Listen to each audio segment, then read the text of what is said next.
You've made your decision. Okay lang sa'yo na makulong ang nanay mo? Hindi po, Miss Tara. And yet you're here. The management and I have decided you'll be living together as a group. Nagmamakaawa ho ako. Tigil niyo na ho yung away niyo ni nanay. Pag nakulong po si nanay, hindi lang naman ho siya yung maapektuhan eh. Pati ho kayo, si Megan, pati po yung buong Yumi. Hindi mo na itutuloy ang kaso? Nagkausap kami ni Monica. I don't want to leave the industry in disgrace. Ayokong langawin ang huling pagsampa ko sa stage. This is your career versus mine, and you just chosen yours. O, bebe ko, eto, kinakausap ako nung Dara Halari. Oh, you're right. Bawal ipaalam sa public na nanay ka niya. Nandito ako, buang. Hindi porket hindi pwedeng ipaalam na anak ko si Jenny, hindi ko na siya kayang suportahan. Maraming paraan para maipakita kong suporta ko sa anak ko. Really, Minchi? Pero hindi ka naman makalapit sa kanya. Ganito. Nakatingin ako. Galing sa malayo. Parang tagahanga ng anak ko. Anak kong magpapataob sa anak mo. Dream on, Minchi. Hindi matatalo ng anak mo ang anak ko. Talaga ba, Dara? Eh bakit napaka-desperada mong matanggal siya sa Yumi? Aminin mo na kasi, natatakot ka para sa anak mo. Kasi alam mong mas magaling ang anak ko kaysa sa anak mo, di ba? At mas may karisma ang anak ko kaysa sa anak mo. Kaya niyang kunin ang loob ng mga tao. Nang merong nalunod na camper, binalikan ni Jenny to save her. Nang merong hinimatay, siya yung nag-asikaso. And when she was given a full privilege, binigay niya yon sa isang camper na merong tatay na merong sakit.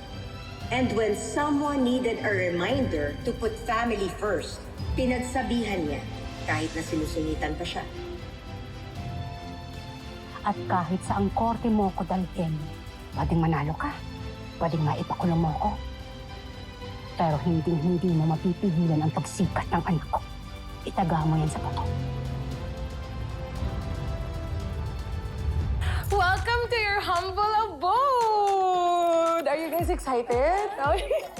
Ang ganda, di ba? Okay, before anything else pala, before I explain everything, si Mama Mini, ayan, baka nagulat kayo, bakit nandyan siya?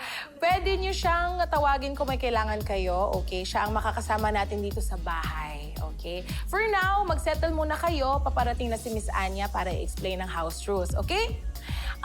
Meron tayong 2 rooms. Kung nakikita niyo dyan, yun ang room A. Yun ang mas malaki na room at kasya ang 3 girls, okay? Ito naman dito sa taas, ang room B. Kasya ang 2.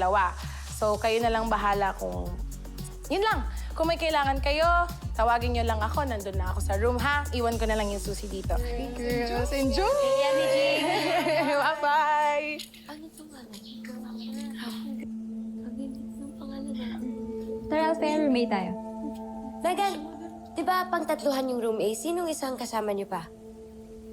Wala. Kami lang. Kayong 3, sa room B kayo. Saan matutulog yung isa? Eh di sa sahig. Total, sanay naman kayo dyan, diba? Tara, Althea, let's go. Uy, hindi pwede yan. Ha? Seryoso ba siya? Wait lang. Megan! Uy! Expensive. Na-hurt na naman yung savings ko. I saw this online. Really? Thank you.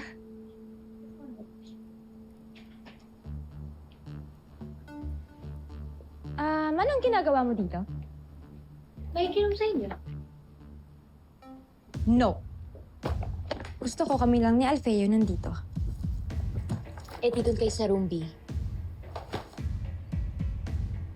Di ka ba nakakaintindi? Doon na nga kayo eh. Eh, pang-3 nga to, di ba? Bingi ka ba? Ano ba? Sumusobra ka na, ha? Ang sakit nun ah. Ano, sige, magbabatuhan na lang tayo dito? Ano? Para sa amin to dito. Maluwag naman doon, di ba? Kasya kayo. Pang-3 nga to. Ano bang di naintindihan doon? Bakit pa kumukulit ka na? Sanay naman kayo sa sahig, di ba? Eh di doon kayo matulog. Bakit hindi ikaw may tulog doon? Arte-arte. Althea, huwag kang titing-tingin lang dyan. Do something! Worth it Girls ba? talaga! At saka worth it mo. Wow! Ako pa talaga. Ako pa talaga.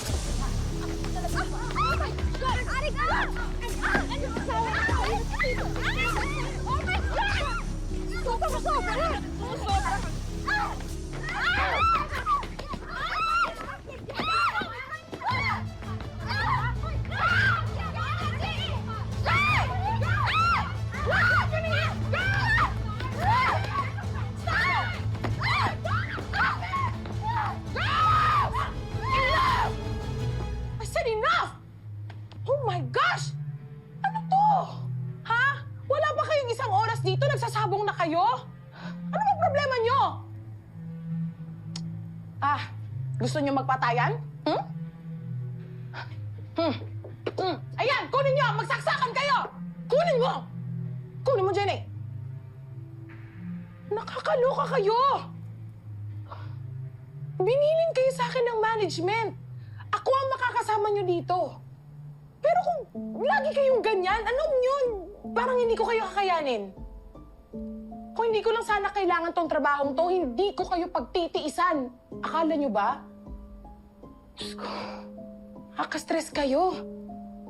Ako pa rin ang handler nyo, kaya ako ang masusunod. Jenny, Yuna, Nancy, dito sa room A. Megan and Althea sa kabilang kwarto. What? Okay ba? Nagkakaintindihan ba tayo? Nagkakaintindihan ba tayo? Ganyan! Sumagot kayo! I'll pretend na hindi nangyari to para hindi ko na kayo kailangan i-report kay Miss Anya. Pero you have to make sure na hindi na to mangyayari ulit. Are we clear? I said, are we clear? Opo, Ate Jean. Alright, pack your stuff. Let's go. Nakakaloka kayo. Oh, pack na daw. Ang bilisan mo nga! Pack mo na!